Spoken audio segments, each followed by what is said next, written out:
Assalamualaikum warahmatullahi wabarakatuh. Halo, saya Meira. Bagaimana kabar kalian?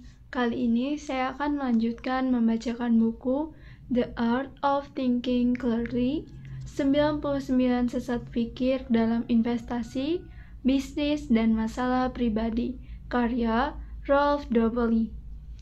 Kali ini saya akan membacakan sesat pikir ke-19 hingga sesat pikir ke-27. Selamat mendengarkan. Sesat pikir ke-19. Meragukan keahlian dokter, konsultan, dan psikoterapis. Regresi menuju rata-rata. Sakit punggungnya kadang membaik, kadang memburuk. Ada saat dia merasa dapat memindahkan gunung-gunung, dan ada saatnya dia nyaris tidak bisa bergerak. Jika itu masalahnya, untung sangat jarang terjadi. Istrinya akan mengantarnya menemui chiropraktor. Hari berikutnya dia akan merasa lebih mampu bergerak dan merekomendasikan terapis itu ke semua orang. Seorang laki-laki lain berusia lebih muda dengan handicap 12 dalam golf membicarakan tentang instruktur golfnya dengan gaya yang serupa. Setiap kali setelah bermain dengan buruk, dia berlatih selama 1 jam bersama pelatih profesional dan lihatlah, dalam permainan berikutnya dia bernasib lebih baik. Orang yang ketiga, seorang penasihat investasi di bank besar, menciptakan sejenis tarian hujan yang dia lakukan di toilet setiap kali sahamnya berada posisi yang sangat buruk. Walaupun kelihatan aneh, dia merasa harus melakukannya. Semua hal menjadi lebih baik setelah itu. Yang menghubungkan ketiga laki-laki itu adalah satu kekeliruan, delusi regresi menuju rata-rata, atau regression to mean. Misalnya, wilayah Anda mengalami musim dingin yang sangat hebat. Kemungkinannya temperatur akan meningkat dalam beberapa hari yang akan datang, kembali ke rata-rata bulanan. Hal yang sama juga berlaku pada panas, kekeringan, atau hujan yang ekstrim. Cuaca berfluktuasi di sekitar satu angka rata-rata.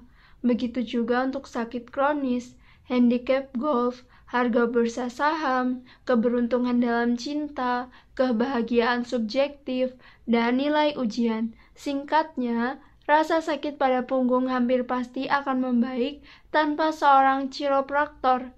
Handicap golf akan kembali ke 12 tanpa pelajaran tambahan, dan pencapaian penasihat investasi akan berbalik kembali ke arah rata-rata pasar dengan atau tanpa tarian di toilet. Penampilan luar biasa diselingi dengan yang biasa. Saham yang paling tinggi kenaikan harganya dalam 3 tahun terakhir hampir tidak akan menjadi saham yang paling tinggi kenaikan harganya dalam 3 tahun ke depan. Setelah mengetahui itu, Anda dapat memahami alasan beberapa atlet lebih memilih untuk tidak masuk di halaman depan surat kabar. Mereka sadar bahwa dalam pertandingan berikutnya, mereka mungkin tidak akan mencapai hasil baik yang sama, dan itu tidak ada hubungannya dengan perhatian media, tapi berhubungan dengan variasi alami yang terjadi. Atau ambillah contoh, manajer divisi yang ingin meningkatkan semangat pegawai dengan mengirimkan 3% pegawai yang paling tidak termotivasi ke pelatihan. Hasilnya, ketika dia melihat pengukuran motivasi berikutnya, orang-orang yang sama tidak akan ada di urutan paling bawah. Akan ada orang lain. Apakah pelatihannya berguna? Susah untuk dikatakan, karena tingkat motivasi kelompok mungkin telah kembali ke nilai normal bahkan tanpa pelatihan. Situasinya mirip dengan pasien yang dirawat karena depresi. Mereka biasanya meninggalkan klinik dengan perasaan sedikit lebih baik. Tapi mungkin saja tinggal di klinik tidak berpengaruh apa-apa. Contoh lain, di Boston, sekolah-sekolah dengan prestasi paling rendah dimasukkan ke dalam program dukungan yang kompleks. Tahun berikutnya peringkat sekolah tersebut meningkat dan peningkatan itu dihubungkan pemerintah dengan program dukungan, bukan regresi menuju rata-rata yang alami. Mengabaikan regresi menuju rata-rata dapat membawa akibat yang merusak. Misalnya guru atau manajer yang menyimpulkan bahwa hukuman lebih baik daripada hadiah. Contohnya, ketika mengikuti tes, murid-murid yang berprestasi paling tinggi dipuji dan yang paling rendah dikritik. Pada ujian berikutnya, murid lain mungkin murni secara kebetulan mendapat nilai tertinggi dan terendah. Dengan demikian, guru menyimpulkan bahwa kritikan membantu dan pujian menghambat. Kekeliruan ini terus terjadi. Kesimpulannya, ketika Anda mendengar cerita seperti "aku sedang sakit", pergi ke dokter dan beberapa hari kemudian merasa lebih baik, atau perusahaan mengalami tahun yang buruk, jadi kami memanggil konsultan dan sekarang hasilnya kembali normal, berhati-hatilah terhadap teman lama kita. Kesalahan regresi menuju rata-rata. Sesat pikir ke-20. Jangan pernah menilai keputusan dari hasilnya. Bias hasil. Satu hipotesis singkat, katakanlah 1 juta monyet berspekulasi di bursa saham. Mereka membeli dan menjual saham seperti orang gila. Dan tentu saja benar-benar secara acak. Apa yang terjadi? Setelah 1 minggu, sekitar setengah dari monyet-monyet itu mendapatkan keuntungan dan setengah lagi merugi. Mereka yang mendapatkan keuntungan boleh tinggal. Yang rugi akan kirim pulang. Yang rugi Anda kirim pulang. Pada minggu kedua, setengah dari semua monyet masih akan untung, sedangkan setengah yang lain akan mendapatkan kerugian dan dikirim pulang. Dan seterusnya, setelah 10 minggu tersisa sekitar 1.000 monyet, mereka yang selalu menginvestasikan uangnya dengan baik. Setelah 20 minggu, hanya akan ada 1 monyet yang tersisa, yang satu ini selalu tanpa gagal memilih saham yang tepat dan saat ini menjadi miliarder. Mari memanggilnya monyet yang sukses. Bagaimana reaksi media? Mereka akan merubung si monyet untuk memahami prinsip-prinsip suksesnya, dan mungkin mereka akan menemukan beberapa. Mungkin si monyet memakan lebih banyak pisang dibandingkan dengan yang lain. Mungkin dia duduk di sudut lain dalam kandang, atau mungkin dia berayun jungkir balik melalui dahan-dahan, atau mengambil waktu panjang untuk berpikir sambil garuk-garuk. Dia pasti punya beberapa resep sukses, kan? Bagaimana mungkin dia bisa melakukannya dengan begitu cemerlang, selalu tepat selama 2 tahun, dan dia hanyalah monyet biasa? Tidak mungkin. Cerita monyet itu mengilustrasikan bias hasil atau outcome bias. Kita cenderung mengevaluasi keputusan berdasarkan hasil dibandingkan proses memutuskan. Kekeliruan ini juga dikenal sebagai kesalahan ahli sejarah. Satu contoh klasik adalah serangan Jepang terhadap Pearl Harbor. Haruskah pangkalan militer dievakuasi saat itu atau tidak? Dari pandangan zaman sekarang, jelas sekali harus, karena ada banyak bukti bahwa serangan sudah di ambang pintu, tapi tanda-tandanya terlihat sangat jelas hanya setelah dilakukan peninjauan kembali. Ketika itu, tahun 1941, ada banyak sekali tanda yang saling bertentangan. Beberapa mengisyaratkan ada serangan, yang lain tidak. Untuk menganalisis kualitas keputusan itu, kita harus menggunakan informasi yang tersedia saat itu, mengesampingkan semua yang kita baru ketahui setelah serangan, terutama bahwa serangan memang benar-benar terjadi. Percobaan lain, Anda harus mengevaluasi kinerja 3 dokter bedah jantung. Untuk melakukannya, Anda meminta masing-masing untuk melakukan 5 operasi yang sulit. Setelah bertahun-tahun kemudian, kemungkinan meninggal akibat prosedur operasi itu menjadi stabil di 20%. Dengan ahli bedah A tidak ada yang meninggal, dengan ahli bedah B 1 pasien meninggal, dengan ahli bedah C 2 meninggal. Bagaimana Anda menilai prestasi A, B, dan C? Jika Anda berpikir seperti orang kebanyakan, Anda menilai A yang terbaik, B kedua, dan C yang paling buruk. Dan artinya Anda telah jatuh ke dalam bias hasil. Anda dapat menebak alasannya. Sampelnya terlalu kecil, membuat hasilnya tidak berarti apa-apa. Anda hanya dapat benar-benar menilai seseorang ahli bedah jika Anda tahu sesuatu tentang bidangnya, dan dengan seksama memonitor persiapan dan pelaksanaan operasinya. Dengan kata lain, Anda menilai proses dan bukan hasil. Alternatif lain, Anda dapat menggunakan sampel yang lebih besar, 100 atau 1000 operasi, jika ada cukup banyak pasien yang membutuhkan operasi tertentu itu. Untuk sekarang cukup diketahui bahwa dengan seorang ahli bedah rata-rata ada 33% kemungkinan tidak akan ada yang meninggal, 41% kemungkinan satu orang akan meninggal, dan 20% kemungkinan 2 orang akan meninggal. Itu adalah perhitungan probabilitas sederhana yang menonjol. Tidak ada perbedaan besar di antara 0 kematian dan 2 kematian. Untuk menganalisis ketiga ahli bedah hanya berdasarkan hasilnya bukan hanya satu bentuk kelalaian, tapi juga tidak etis. Kesimpulannya, jangan pernah menilai suatu keputusan hanya dari hasilnya, terutama jika keacakan dan faktor eksternal berperan. Hasil yang buruk tidak secara otomatis menandakan keputusan buruk, dan sebaliknya.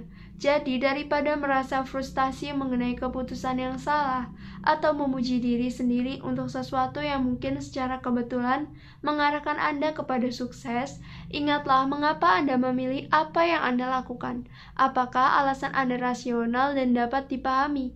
Maka Anda akan baik-baik saja untuk tetap menggunakan metode itu, bahkan kalau sebelumnya Anda tidak beruntung. Sesat fikir ke-21, lebih sedikit adalah banyak. Paradoks pilihan. Saudara perempuan saya dan suaminya baru saja membeli rumah yang belum selesai dibangun. Sejak saat itu, kami tidak sempat membicarakan hal lain. Satu-satunya topik pembicaraan selama 2 bulan terakhir adalah lantai kamar mandi, keramik, granit, marmer, logam, batu, kayu, kaca, dan segala jenis lapisan yang dikenal manusia. Saya jarang melihat saudara perempuan saya galau semacam itu. Ada terlalu banyak pilihan. Serunya, mengangkat tangannya ke udara dan kembali ke katalog Ubin, pendamping setianya. Saya telah menghitung dan meneliti. Toko bahan makanan lokal di tempat tinggal saya menyediakan 48 jenis yogurt, 134 tipe anggur merah, dan 64 jenis produk pembersih yang berbeda. Total 30.000 jenis barang. Amazon, toko buku internet, menyediakan 2 juta judul. Sekarang ini kita dibombardir dengan pilihan, seperti ratusan gangguan mental, ribuan karir yang berbeda, bahkan tujuan liburan dan pilihan jenis gaya hidup yang tidak terbatas. Belum pernah ada pilihan sebanyak ini. Ketika saya masih muda, kami memiliki 3 tipe yogurt, 3 saluran televisi, 2 gereja, 2 jenis kayu, lembut atau keras, 1 tipe ikan, yaitu ikan trout, dan 1 telepon yang disediakan oleh pos Swiss, kotak hitam dengan tombol yang disediakan tanpa fungsi selain menelpon, dan itu cukup bagi kami. Sebaliknya, siapapun yang hari ini memasuki toko ponsel mengalami resiko kebanjiran merek, model, dan pilihan paket layanan. Dan tetap saja pilihan adalah ukuran kemajuan. Itulah yang membedakan kita dari ekonomi terencana dan zaman batu. Benar, kelimpahan membuat Anda senang, tapi ada batasnya. Ketika terlewati, kelebihan pilihan dapat menghancurkan kualitas hidup. Istilah teknis untuk hal ini adalah paradoks pilihan atau paradox of choice. Dalam buku dengan judul yang sama, Barry Satchworth, seorang ahli psikologi, menjelaskan mengapa itu terjadi. Pertama, banyaknya pilihan mengarahkan Anda ke kelumpuhan jiwa. Untuk menguji hal ini, satu supermarket mendirikan bilik tempat pelanggan dapat mencicipi 24 jenis selai. Mereka boleh mencoba sebanyak yang mereka suka dan lalu membelinya dengan potongan harga. Hari berikutnya, sang pemilik melakukan percobaan yang sama, hanya dengan 6 rasa. Hasilnya, mereka menjual 10 kali lebih banyak selai pada hari kedua. Mengapa? Dengan banyak pilihan, pembeli tidak dapat membuat keputusan sehingga mereka tidak membeli apa-apa. Percobaan ini diulangi beberapa kali dengan produk-produk berbeda. Hasilnya selalu sama. Kedua, pilihan yang terlalu banyak mengarah ke keputusan yang lebih buruk. Jika Anda menanyakan kepada anak-anak muda, faktor apa yang penting dalam memilih seseorang pasangan hidup, mereka menceritakan semua kualitas yang biasa dengan mudah. Kecerdasan, budi baik, kehangatan, kemampuan untuk mendengar, selera humor, dan daya tarik fisik. Tapi apakah mereka benar-benar menggunakan kriteria-kriteria itu ketika memilih seseorang? Dulu, di satu desa berukuran rata-rata, seorang pemuda bisa memilih di antara 20 anak gadis seumurannya yang satu sekolah dengannya. Dia mengenal keluarga mereka dan sebaliknya, menghasilkan keputusan berdasarkan beberapa ciri yang sudah diketahuinya. Sekarang ini di area kencan online, jutaan calon pasangan dapat kita pilih. Telah terbukti bahwa stres yang diakibatkan oleh beragam pilihan yang membingungkan ini sangat besar, sehingga otak laki-laki mengurangi keputusan menjadi satu kriteria, daya tarik fisik. Anda sudah tahu konsekuensi proses pemilihan seperti itu, bahkan mungkin dari pengalaman pribadi. Akhirnya banyak pilihan mengakibatkan ketidakpuasan. Bagaimana mungkin Anda bisa yakin Anda sedang membuat keputusan yang tepat ketika ratusan pilihan lain mengelilingi dan mengacaukan Anda? Jawabannya, Anda tidak bisa. Semakin banyak pilihan yang Anda miliki, semakin tidak yakin Anda, dan akibatnya Anda merasa tidak puas setelahnya. Jadi, apa yang dapat Anda lakukan? Berpikirlah dengan seksama mengenai apa yang Anda inginkan sebelum memperhatikan tawaran-tawaran yang ada. Tuliskan kriteria-kriteria itu dan gunakan sebagai acuan. Selain itu, sadari bahwa Anda tidak akan pernah bisa membuat keputusan sempurna. Mencoba membuat keputusan sempurna di tengah sangat banyaknya pilihan adalah satu bentuk perfeksionisme yang tidak rasional. Sebaliknya, belajarlah untuk menyukai keputusan baik. Ya, bahkan dalam hal pasangan hidup, hanya mau yang terbaik. Dalam masa pilihan tanpa batas ini, justru yang sebaliknya lah yang benar. Cukup bagus adalah optimal yang baru. Kecuali tentu saja untuk Anda dan saya. Sesat fikir ke-22. Anda menyukai saya. Anda sangat menyukai saya. Bias menyukai. Kevin baru saja membeli 2 kotak anggur Margaux. Dia jarang minum anggur, bahkan Bordeaux, tapi penjualannya sangat baik. Tidak palsu atau memaksa, hanya sangat menyenangkan. Jadi Kevin membeli anggurnya. Joe Girard dianggap sebagai penjual mobil paling sukses di dunia. Kiat suksesnya dalam menjual apapun tidak ada yang lebih efektif daripada membuat pembeli sangat percaya bahwa Anda menyukai dia dan peduli dengan dia. Girard tidak hanya mengatakan yang perlu dikatakan. Senjata rahasianya adalah mengirimkan kartu pos tiap bulan kepada pelanggannya. Hanya satu kalimat memberi salam pada mereka. Saya menyukai Anda. Bias menyukai. Liking bias. Justru sangat mudah dipahami, tapi tetap saja kita menjadi korbannya. Artinya begini, semakin kita menyukai seseorang, semakin cenderung kita membeli darinya atau menolong orang tersebut. Tapi pertanyaannya tetap, apa sebenarnya arti menyenangkan? Berdasarkan penelitian, kita melihat seseorang menyenangkan jika A. Penampilan luarnya menarik, B. Mirip dengan kita dalam hal asal, kepribadian, atau ketertarikan, dan C. Menyukai kita. Karena itulah periklanan dipenuhi orang-orang yang menarik, orang-orang yang buruk rupa terlihat tidak bersahabat dan bahkan tidak akan berhasil masuk sebagai latar belakang. Lihat A. Sebagai tambahan untuk melibatkan tipe-tipe yang sangat menarik, periklanan juga memperkerjakan orang-orang seperti Anda dan saya. Lihat B.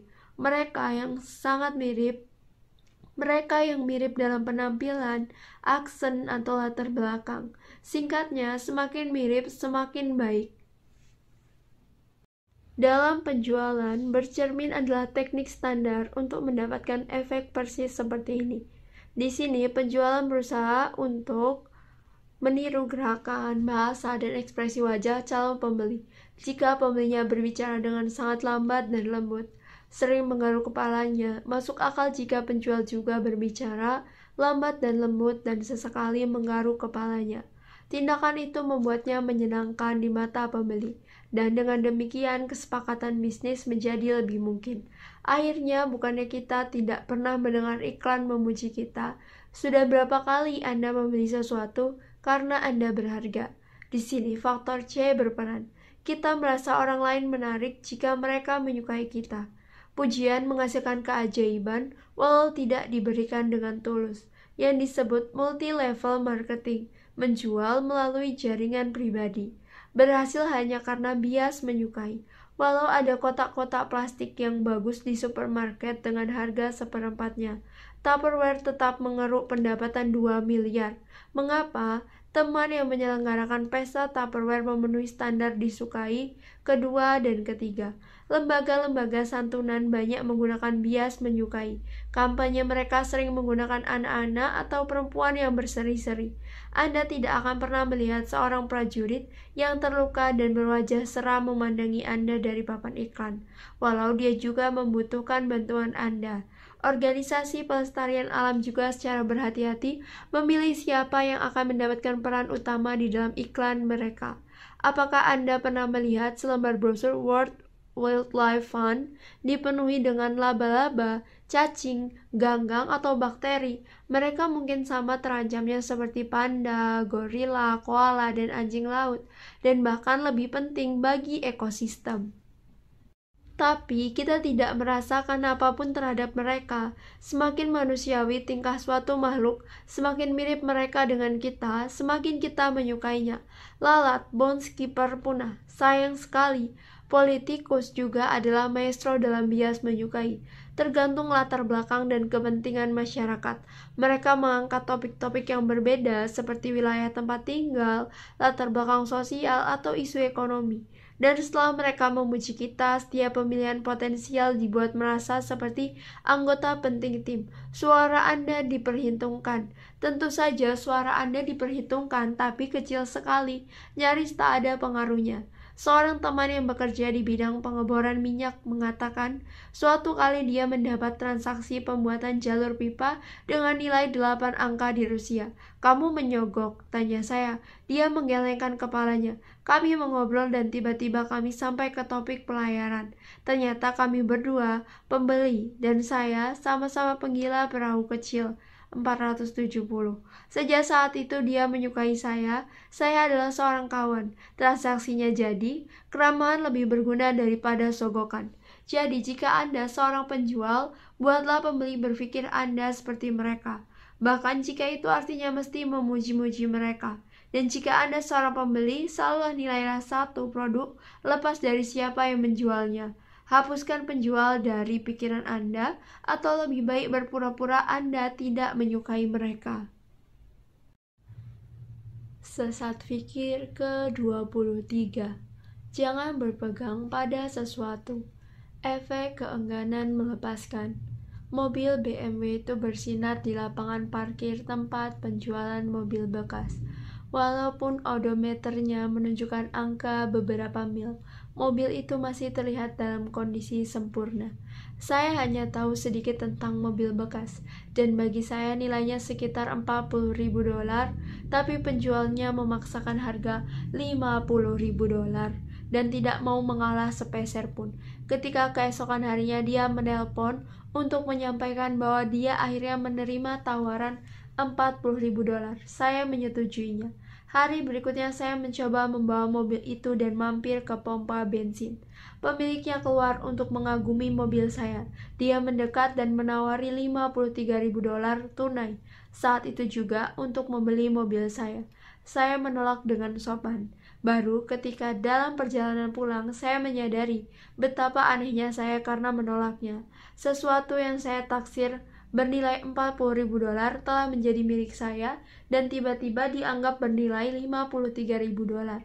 Jika saya benar-benar berpikir rasional, seharusnya saya sudah menjual mobil saya dengan segera. Tapi saya telah jatuh ke dalam pengaruh efek keengganan melepaskan atau endowment effect. Kita merasa sesuatu menjadi lebih berharga ketika kita memilikinya. Dengan kata lain, jika kita menjual sesuatu, kita menilainya lebih daripada yang rela kita bayarkan sendiri. Untuk menyelidikinya, Dan Ariely, seorang ahli psikologi, melaksanakan percobaan berikut. Di salah satu kelasnya, dia menanyai pendapat mahasiswa-mahasiswanya mengenai harga tiket itu. Mahasiswa yang tidak mendapatkan tiket memperkirakan harga sekitar $170, sementara mahasiswa yang memenangkannya tidak bersedia menjual di bawah rata-rata $2.400. Fakta sederhana mengenai rasa kepemilikan membuat kita menambahkan satu angka 0 ke harga penjualan. Dalam real estate, efek keengganan melepaskan sangat jelas. Penjual menjadi terikat secara emosional kepada rumahnya dan secara sistematis menghargainya dengan lebih tinggi. Mereka tak peduli terhadap harga pasar, berharap pembeli membayar lebih. Benar-benar aneh karena kelebihan itu sebenarnya hanyalah nilai sentimental. Richard Thaler melakukan percobaan yang menarik mengenai efek keengganan melepaskan. Di dalam kelas di Universitas Cornell, untuk mengukur efek itu, dia membagikan cangkir-cangkir kopi kepada setengah dari mahasiswanya dan mengizinkan mereka membawa cangkir itu pulang, atau dari mahasiswa yang tidak mendapatkan cangkir ditanyakan harga yang bersedia mereka bayarkan untuk cangkir. Dengan kata lain, Thaler membuat pasar untuk cangkir kopi. Mungkin dikira bahwa sekitar 50% dari para mahasiswa akan bersedia untuk melakukan perdagangan, baik membeli ataupun menjual cangkir. Tapi hasilnya jauh lebih rendah. Mengapa? Karena rata-rata pemilik tidak bersedia menjual di bawah $5,25 dan rata-rata pembeli tidak bersedia membayar di atas $2,25 untuk satu cangkir. Dapat dikatakan bahwa kita lebih baik dalam mengumpulkan sesuatu daripada membuangnya. Itu tidak hanya menjelaskan mengapa kita memenuhi rumah dengan sampah, tapi juga menjelaskan mengapa pencinta perangko, jam tangan, dan benda-benda seni sangat jarang berpisah dengan benda-benda itu. Hebatnya, efek keengganan melepaskan mempengaruhi bukan hanya barang yang dimiliki, melainkan juga rasa memiliki.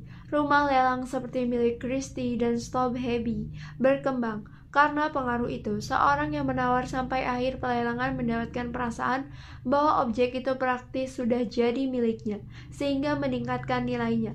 Calon pemilik tiba-tiba bersedia untuk membayar lebih banyak daripada yang direncanakan, dan mundur dari pelelangan dipandang sebagai kekalahan menentang semua logika dalam pelelangan besar, seperti hak pertambangan atau frekuensi radio bergerak. Kita sering melihat kutukan pemenang. Penawar yang menang ternyata rugi secara ekonomi ketika ketahuan terlalu bersemangat dan menawar terlalu tinggi. Saya akan memberikan penjelasan lebih banyak mengenai kutukan pemenang di bab 35. Ada efek yang mirip dalam bursa kerja. Jika Anda melamar pekerjaan dan tidak mendapatkan panggilan, Anda berhak untuk merasa kecewa. Bagaimanapun juga, jika Anda berhasil sampai ke tahap akhir proses seleksi dan lalu menerima penolakan, kekecewaannya dapat menjadi lebih besar. Tidak rasional. Seharusnya, yang penting adalah Anda mendapatkan pekerjaan atau tidak. Tidak ada lagi yang penting selain itu. Kesimpulannya, jangan berpegang pada sesuatu. Anggap barang milik Anda itu sesuatu yang alam semesta atau apapun yang Anda yakini berikan untuk sementara kepada Anda. Ingatlah bahwa alam dapat mengambilnya atau lebih dalam sekejap. Sesat fikir ke-24. Peristiwa langka yang tak terelakkan. Kebetulan. Pukul 7:15 malam. 1 Maret 1950. 15 anggota paduan suara gereja di Baton Rouge, Nebraska dijadwalkan bertemu untuk latihan. Karena alasan yang berbeda-beda, mereka semua terlambat. Keluarga pendeta tertunda karena istrinya masih harus menyetrika gaun anak perempuan mereka. Sepasang suami istri tertahan ketika mobil mereka tidak mau dinyalakan. Pianis ingin sampai di sana 30 menit lebih awal, tapi dia tertidur nyenyak setelah makan malam, dan seterusnya. Pukul 7:25 sore gereja meledak. Ledakannya terdengar ke seluruh desa. Dinding-dinding tertiup dan atap terhempas ke tanah. Ajaibnya, tidak ada yang meninggal. Kepala pemadam kebakaran menelusuri ledakan dan menemukan penyebabnya kebocoran gas. Walau anggota-anggota paduan suara yakin mereka menerima tanda dari Tuhan, tangan Tuhan, atau kebetulan. Suatu yang terjadi minggu lalu membuat saya teringat kepada seorang teman sekolah, Andy, yang sudah lama tidak berbicara dengan saya. Tiba-tiba, telepon berbunyi. Saya mengangkatnya dan ternyata itu Andy. Pasti telepati. Saya berseru dengan bersemangat, tapi telepati atau kebetulan? Tanggal 5 Oktober tahun 1990, San Francisco Examiner melaporkan bahwa Intel akan membawa saingannya, AMD, ke pengadilan. Intel menemukan bahwa perusahaan itu berencana untuk meluncurkan chip komputer yang dinamai AM386, nama yang sangat jelas mengacu kepada chip Intel 386. Cara Intel mendapatkan informasi itu sangat mengagumkan, murni akibat kebetulan. Kedua perusahaan menyewa 2 orang bernama Mike Webb. Kedua laki-laki ini tinggal di hotel yang sama di California dan keluar dari hotel pada hari yang sama. Setelah mereka pergi, hotel tersebut menerima paket di resepsionis untuk Mike Webb. Dokumen itu berisi dokumen rahasia mengenai chip AM386, dan hotel tersebut salah mengirimkannya kepada Mike Webb dari Intel yang segera mengirimkan isinya ke Departemen Legal. Seberapa mungkin cerita seperti itu terjadi? Psikiater Swiss Chi Gijung memandang kejadian semacam itu sebagai pekerjaan suatu kekuatan yang belum dikenal, yang disebutnya sinkronisitas. Tapi bagaimana cara seorang pemikir yang berpikir secara rasional menjelaskan kejadian itu? Sebaiknya dengan selembar kertas dan sebatang pensil. Pertimbangkan kasus pertama ledakan gereja. Gambar 4 kotak untuk mewakili setiap kemungkinan kejadian. Kemungkinan pertama adalah apa yang sebenarnya terjadi. Paduan suara terlambat dan gereja meledak. Tapi ada 3 pilihan lain, paduan suara terlambat dan gereja tidak meledak, paduan suara tepat waktu dan gereja meledak, dan paduan suara tepat waktu dan gereja tidak meledak. Perkiraan frekuensi kejadian-kejadian itu dan tuliskan di dalam kotak yang sesuai. Perhatikan secara khusus seberapa sering kasus terakhir terjadi. Setiap hari, jutaan paduan suara berkumpul untuk latihan terjadwal dan gereja mereka tidak meledak. Tiba-tiba cerita itu telah kehilangan kualitasnya yang tidak terbayangkan. Dari jutaan gereja, rasanya akan mustahil jika sesuatu seperti yang terjadi di Beatrice, Nebraska tidak terjadi setidaknya sekali dalam 1 abad. Jadi itu tidak mungkin, bukan tindakan Tuhan. Dan lagi pula, mengapa Tuhan ingin meledakkan gereja menjadi berkeping-keping? Mari terapkan pemikiran yang sama ke panggilan telepon. Ingat kejadian ketika Andy memikirkan Anda, tapi tidak menelpon. Ketika Anda memikirkannya dan dia tidak menelpon. Ketika Anda tidak memikirkannya dan dia menelpon. Ketika dia tidak memikirkan Anda dan Anda menelpon. Sering sekali Anda tidak memikirkannya dan dia tidak menelpon. Tapi karena manusia menghabiskan 90% waktu mereka berpikir tentang orang lain, bukan tidak mungkin pada suatu saat 2 orang akan berpikir tentang satu sama lain dan salah satu dari mereka akan mengangkat telepon, dan pasti bukan hanya Andy. Jika Anda memiliki 100 teman lain, kemungkinannya meningkat berkali-kali. Kita cenderung tersandung saat memperkirakan kemungkinan. Jika seseorang berkata tidak pernah, saya biasanya mencatat hal ini sebagai kemungkinan sangat kecil di atas 0 karena tidak pernah. Tidak dapat dikompensasikan dengan kemungkinan negatif. Singkatnya, sebaiknya jangan terlalu bersemangat. Kebetulan yang langka memang seperti adanya.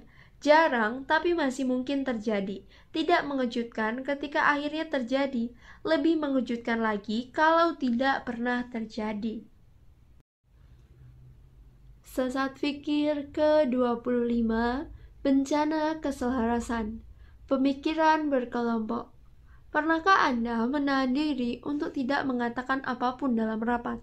Pastinya, Anda duduk di sana, tidak berkata apa-apa dan ikut mengangguk pada setiap proposal. Lagi pula, Anda tidak ingin menjadi penentang abadi. Terlebih lagi, Anda mungkin tidak 100% yakin mengapa Anda tidak setuju, sedangkan yang lain setuju, dan sama sekali tidak bodoh. Jadi, Anda menutup mulut untuk 1 hari lagi. Ketika semua orang berpikir dan bertindak seperti ini, sedang terjadi pemikiran berkelompok atau groupthink. Ini adalah saat sekelompok orang-orang yang cerdas membuat keputusan yang sembrono karena semua orang menyesuaikan pendapat mereka dengan apa yang dianggap mufakat. Dengan demikian, dihasilkan mufakat yang sebenarnya akan ditolak oleh setiap pribadi anggota kelompok jika tidak ada tekanan dari sesama. Pemikiran berkelompok adalah cabang istimewa pengakuan sosial, satu kesalahan yang kita bahas dalam bab 4. Bulan Maret tahun 1960, Dinas Rahasia Amerika Serikat mulai memobilisasi pelarian anti-komunis dari Kuba yang sebagian besarnya tinggal di Miami untuk digunakan melawan rezim Fidel Castro. Bulan Januari tahun 1961, 2 hari setelah mulai menjabat, Presiden Kennedy diberitahu mengenai rencana rahasia untuk menginvasi Kuba. 3 bulan kemudian, satu pertemuan kunci terjadi di Gedung Putih, di mana Kennedy dan semua penasihatnya mendukung invasi tersebut. 17 April 1961, satu brigade yang terdiri atas 1.400 orang Kuba pengungsi mendarat di Teluk Babi di pantai selatan Kuba dengan pertolongan Angkatan Laut, Angkatan Udara, dan Central Intelligence Agency atau CIA Amerika Serikat. Tujuannya adalah untuk menggulingkan pemerintahan Castro, tapi tidak satu pun yang berjalan sesuai rencana. Pada hari pertama, tidak satu pun kapal perbekalan yang mencapai pantai. Angkatan Udara Kuba menenggelamkan 2 kapal pertama, dan 2 selanjutnya berputar dan melarikan diri kembali ke Amerika Serikat. 1 hari kemudian, Angkatan Bersenjata Castro mengepung seluruh brigade. Pada hari ketiga, 1.200 yang selamat dibawa ke pengadilan dan dikirim ke penjara militer. Invasi Kennedy ke Teluk Babi dinilai sebagai salah satu kegagalan terbesar politik luar negeri Amerika Serikat. Menyepakati rencana aneh seperti ini, apalagi melaksanakannya, sangatlah mencengangkan. Semua asumsi yang diungkapkan untuk mendukung invasi itu keliru. Contohnya, tim Kennedy menganggap remeh kekuatan Angkatan Udara Kuba. Selain itu, dalam situasi darurat, brigade diharapkan dapat bersembunyi di pegunungan es Cambrai dan melakukan serangan bawah tanah dari sana untuk melawan Castro. Sekilas, pandangan ke peta menunjukkan bahwa tempat pelarian itu berjarak 100 mil dari Teluk Babi dan di jalan menuju ke sana terdapat rawa-rawa yang tidak dapat dilewati. Padahal Kennedy serta penasihatnya termasuk orang-orang paling cerdas yang pernah menjalankan pemerintahan Amerika. Apa yang salah di antara Januari dan April 1961? Profesor Psikologi Irving Janis telah mempelajari banyak kegagalan. Dia menyimpulkan bahwa kegagalan punya pola yang sama. Berikut ini. Anggota kelompok yang erat menumbuhkan semangat kelompok dengan tanpa disadari membangun ilusi-ilusi. Salah satu fantasi itu adalah keyakinan tidak akan terkalahkan. Jika baik pemimpin, dalam hal ini Kennedy, maupun kelompok yakin rencananya akan berhasil, maka keberuntungan akan memihak kita. Selanjutnya muncul ilusi suara bulat. Jika semua yang lain memiliki pendapat yang sama, maka pandangan yang berbeda pasti salah. Tidak ada yang ingin menjadi penentang yang menghancurkan kesatuan tim. Akhirnya, setiap orang senang menjadi bagian kelompok. Mengungkapkan hal yang berbeda dapat berarti pengucilan dari kelompok. Dalam masa lalu evolusi kita, pengucilan semacam itu berarti kematian. Karena itu kita memiliki dorongan kuat untuk tetap diterima dalam kelompok. Pemikiran berkelompok bukan sesuatu yang asing dalam dunia bisnis. Satu contoh klasik adalah kematian maskapai penerbangan kelas dunia Swiss Air. Di kasus tersebut, sekelompok konsultan dengan bayaran tinggi bersatu di sekitar mantan CEO dan didorong euforia keberhasilan masa lalu. Mereka membangun strategi ekspansi beresiko tinggi, termasuk akuisisi beberapa perusahaan penerbangan Eropa. Kelompok yang bersemangat itu membangun konsensus yang sangat kuat sehingga keraguan yang paling rasional pun ditekan, menghasilkan kehancuran perusahaan penerbangan itu pada tahun 2001.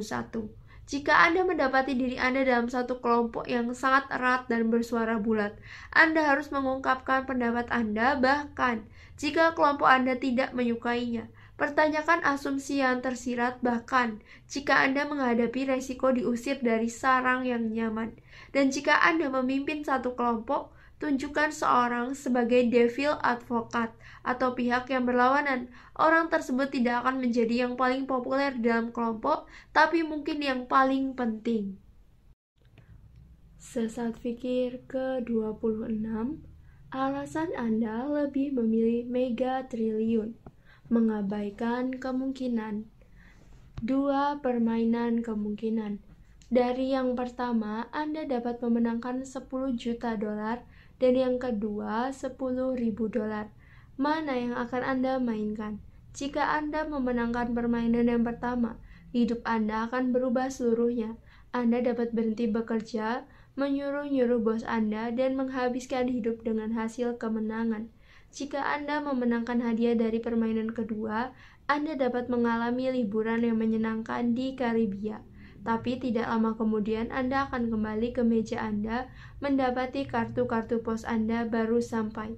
Kemungkinan untuk menang adalah 1:100 juta dalam permainan pertama dan 1:10.000 dalam permainan kedua. Jadi, mana yang Anda pilih? Emosi menarik kita kepada permainan pertama, walaupun permainan kedua 10 kali lebih baik jika dipertimbangkan secara objektif, membandingkan kemungkinan menang. Dengan demikian, trennya selalu pada hadiah undian yang lebih besar. Mega juta, mega miliar, mega triliun, sekecil apapun kemungkinannya. Dalam percobaan klasik tahun 1972, peserta dibagi menjadi 2 kelompok. Anggota kelompok pertama diberitahu bahwa mereka akan menerima kejutan listrik kecil. Dalam kelompok kedua, subjek diberitahu bahwa resiko terjadinya hanya 50%. Para peneliti mengukur keresahan fisik, detak jantung, kegugupan, keringat, dan lain-lain. Tepat sebelum dimulai, hasilnya adalah ya, mengejutkan. Tidak ada perbedaan sama sekali. Peserta di kedua kelompok mengalami stres yang sama. Selanjutnya, para peneliti mengumumkan serangkaian pengurangan dalam kemungkinan kejutan listrik untuk kelompok kedua dari 50% menjadi 20%, lalu 10%, dan kemudian 5%. Hasilnya masih tidak ada perbedaan. Tapi ketika mereka mengumumkan, mereka akan meningkatkan kekuatan arus yang akan datang. Keresahan kedua kelompok meningkat lagi pada level yang sama. Hal ini menggambarkan bahwa kita bereaksi terhadap besarnya suatu kejadian, nilai hadiah atau kekuatan aliran listrik, tapi tidak terhadap kemungkinannya. Dengan kata lain, kita kekurangan naluri untuk memahami kemungkinan. Istilah yang tepat untuknya adalah mengabaikan kemungkinan atau neglect of probability dan mengarahkan ke kesalahan-kesalahan dalam pengambilan keputusan. Kita berinvestasi pada usaha rintisan karena kemungkinan keuntungan membuat uang seolah berseliweran di depan mata kita. Tapi kita lupa atau terlalu malas untuk menghitung tipisnya kemungkinan bisnis-bisnis baru untuk benar-benar berhasil mencapai pertumbuhan semacam itu. Sama halnya karena liputan media yang besar-besaran mengenai kecelakaan pesawat, kita membatalkan penerbangan kita tanpa benar-benar mempertimbangkan kecilnya kemungkinan kecelakaan, yang tentu saja tetap sama sebelum dan sesudah bencana seperti itu. Banyak investor amatir membandingkan investasi mereka hanya pada dasar hasil. Bagi mereka, saham Google dengan keuntungan 20% pasti 2 kali lebih baik daripada properti yang menghasilkan 10%. Itu salah. Akan jauh lebih cerdas untuk juga mempertimbangkan resiko kedua investasi. Tapi kita tidak memiliki kecenderungan alami untuk mempertimbangkan itu, sehingga kita seringkali dibutakan. Kembali pada percobaan dengan sengatan listrik, dalam kelompok B, kemungkinan mendapatkan kejutan jauh dikurangi dari 50% menjadi 4% ke 3%. Kelompok B baru bereaksi berbeda dari kelompok A ketika kemungkinannya mencapai 0. Bagi kita, resiko 0% sepertinya lebih baik daripada resiko 1%, yang hampir tidak mungkin terjadi. Untuk menguji hal ini, mari kita menelaah metode pengolahan air minum. Misalnya, satu sungai memiliki 2 anak sungai yang sama besar. Yang satu diolah dengan metode A yang mengurangi resiko kematian akibat polusi air dari 5% ke 2%. Yang lain diolah menggunakan metode B yang mengurangi resiko dari 1% ke 0%. Yang artinya, ancamannya dihilangkan sama sekali. Jadi, metode A atau B, jika Anda berpikir seperti orang kebanyakan, Anda akan memilih metode B, yang mana bodoh karena dengan metode A, 3% lebih sedikit orang meninggal, sedangkan dengan B hanya 1% lebih sedikit. Metode A 3 kali lebih baik. Kekeliruan ini disebut bias resiko 0. Contoh klasik dari kekeliruan ini adalah Amerika Serikat. Undang-Undang Makanan Food Act tahun 1958 melarang penggunaan bahan-bahan yang mengandung penyebab kanker. Pelarangan ini awalnya terdengar baik, dijalankan untuk mencapai resiko 0 terhadap kanker, tapi akhirnya mengarah pada penggunaan bahan tambahan yang lebih berbahaya, tapi non-karsinogenik. Aturan itu juga aneh, seperti yang digambarkan Paracelsus pada abad ke-16, meracuni adalah masalah dosis. Lebih jauh lagi, undang-undang ini tidak akan pernah bisa dilaksanakan dengan baik karena tidak mungkin untuk menghilangkan molekul yang terakhir dilarang dari makanan. Setiap pertanian harus berfungsi seperti pabrik chip komputer yang hipersteril dan harga makanan akan meningkat beratus kali lipat. Secara ekonomi, resiko 0 seringkali tidak masuk akal. Satu perkecualian adalah ketika konsekuensinya sangat besar, seperti virus sangat menular dan mematikan yang terlepas dari laboratorium bioteknologi. Kita tidak memiliki pemahaman intuitif terhadap resiko dan karena itu tidak bisa membeda-bedakan berbagai ancaman. Kita tidak memiliki pemahaman intuitif terhadap resiko dan karena itu tidak bisa membeda-bedakan berbagai ancaman. Semakin serius ancamannya dan semakin emosional topiknya seperti radioaktif, semakin kurang meyakinkan penurunan resiko bagi kita. 2 peneliti di Universitas Chicago telah menunjukkan bahwa manusia sama takutnya terhadap peluang 99% dengan peluang 1% tertular racun kimia. Reaksi yang tidak rasional, tapi umum.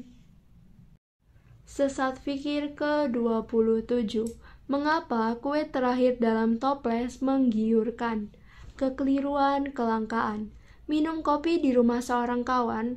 Kami sedang duduk dan mau mulai bercakap-cakap ketika ketiga anaknya bergulat di lantai. Tiba-tiba saya teringat kalau saya membawa gundu, 1 kantong penuh. Saya menumpahkan gundu-gundu ke atas lantai sambil berharap ketiga malaikat kecil itu akan memainkannya dengan damai. Tidak sama sekali. Pertengkaran panas terjadi. Saya tidak mengerti apa yang terjadi sampai saya perhatikan dengan lebih cermat. Tampaknya di antara begitu banyak gundu, hanya ada 1 yang berwarna biru, dan mereka berebut untuk mendapatkannya. Semua gundu berukuran sama persis dan mengkilap serta cerah, tapi yang berwarna biru berbeda dari yang lain, hanya satu-satunya. Saya tertawa melihat betapa kanak-kanaknya anak-anak. Bulan Agustus 2005, ketika saya mendengar bahwa Google meluncurkan layanan surelnya sendiri, saya sangat siap untuk membuka akun. Akhirnya, saya melakukannya. Pada saat itu, akun-akun baru masih sangat terbatas dan hanya diberikan berdasarkan undangan. Hal ini membuat saya malah semakin menginginkan satu lagi. Tapi mengapa? Tentu saja bukan karena saya membutuhkan satu lagi akun surel. Saat itu, saya sudah memiliki 4, atau karena Gmail lebih baik daripada pesaingnya, tapi hanya karena tidak semua orang mampu mengaksesnya. Mengingat kembali hal itu, saya tertawa memikirkan betapa kanak-kanaknya orang dewasa. Rara Senkara, kata bangsa Romawi, langka itu berharga, bahkan kekeliruan kelangkaan atau scarcity error sudah berumur setua umat manusia. Teman saya memiliki 3 anak itu adalah agen properti paruh waktu. Setiap kali dia menemukan pembeli yang tertarik, tapi tidak dapat mengambil keputusan, dia akan menelpon dan berkata, "Seorang dokter dari London melihat tanah itu kemarin. Dia sangat menyukainya. Bagaimana dengan Anda? Apakah Anda masih tertarik?" Dokter dari London itu kadang-kadang profesor atau bankir, tentu saja fiktif. Tapi efeknya nyata. Akibatnya calon pembeli melihat kesepakatan menghilang dari depan mata mereka sehingga segera bertindak dan membuat kesepakatan. Mengapa? Sekali lagi ini adalah potensi kekurangan persediaan. Secara objektif, situasi ini tidak dapat dimengerti. Yang penting adalah apakah calon pembeli menginginkan tanah dengan harga yang sudah ditentukan atau tidak. Tak ada hubungannya dengan keberadaan dokter dari London. Untuk menganalisis kualitas kue, Profesor Stephen Wursel membagi peserta menjadi 2 kelompok. Kelompok pertama menerima 1 kotak kue ulang tahun, menerima 1 kotak kue utuh, dan kelompok kedua hanya menerima 2 kue. Akhirnya subjek penelitian yang mendapatkan 2 kue menghargai kualitas kue lebih tinggi daripada kelompok pertama. Percobaan ini diulangi beberapa kali dan selalu menunjukkan hasil yang sama. Selama persediaan masih ada, kata iklan. Hanya hari ini, poster mengingatkan, pemilik galeri mengambil keuntungan dari kekeliruan kelangkaan dengan menempatkan titik merah tanda terjual di bawah hampir semua lukisan mereka, mentransformasi beberapa karya yang masih ada menjadi barang langka yang harus segera disambar. Kita mengoleksi perangko, koin, mobil antik yang bahkan sudah tidak memberikan tujuan praktis sama sekali. Kantor pos tidak menerima perangko-perangko lama. Bank tidak menerima koin-koin lama, dan mobil antik tidak lagi diizinkan di jalan. Itu semua adalah isu sampingan. Daya tariknya adalah semua barang itu hanya tersedia dalam jumlah sedikit. Dalam penelitian, para mahasiswa diminta untuk mengatur 10 poster berdasarkan daya tariknya. Dengan kesepakatan mereka dapat mengambil 1 poster sebagai hadiah atas partisipasi mereka. 5 menit kemudian mereka diberitahu bahwa poster yang berada pada peringkat ketiga tertinggi tidak tersedia lagi. Lalu mereka diminta untuk menilai keseluruhan 10 poster dari awal. Poster yang tidak lagi tersedia tiba-tiba dikelompokkan sebagai yang terindah. Dalam psikologi, fenomena ini disebut reactance. Ketika kita kehilangan pilihan, tiba-tiba kita menganggapnya lebih menarik. Mirip seperti tindakan membangkang, juga dikenal sebagai efek Romeo dan Juliet. Karena dilarang, cinta yang tragis di antara remaja ciptaan Shakespeare itu tidak mengenal batas. Hasrat ini tidak harus selalu berhubungan dengan cara romantis. Di Amerika Serikat, pesta pelajar seringkali dipenuhi dengan remaja-remaja yang sangat mabuk.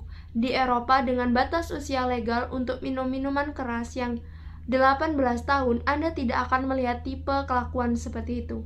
Kesimpulannya, reaksi tipikal terhadap kelangkaan adalah berhentinya pikiran jernih. Nilailah produk dan layanan hanya berdasarkan harga dan keuntungannya. Seharusnya tidak penting apakah satu barang menghilang dengan cepat atau ada seorang dokter dari London yang tertarik. Baiklah, bagian kali ini telah usai. Terima kasih untuk teman-teman yang telah mendengarkan. Semoga mendapat banyak hal bermanfaat dari buku ini. Bagi teman-teman yang ingin memberi saran atau merekomendasikan buku untuk dibaca, bisa disampaikan melalui kolom komentar. Terima kasih, sampai jumpa di audiobook selanjutnya. Wassalamualaikum warahmatullahi wabarakatuh.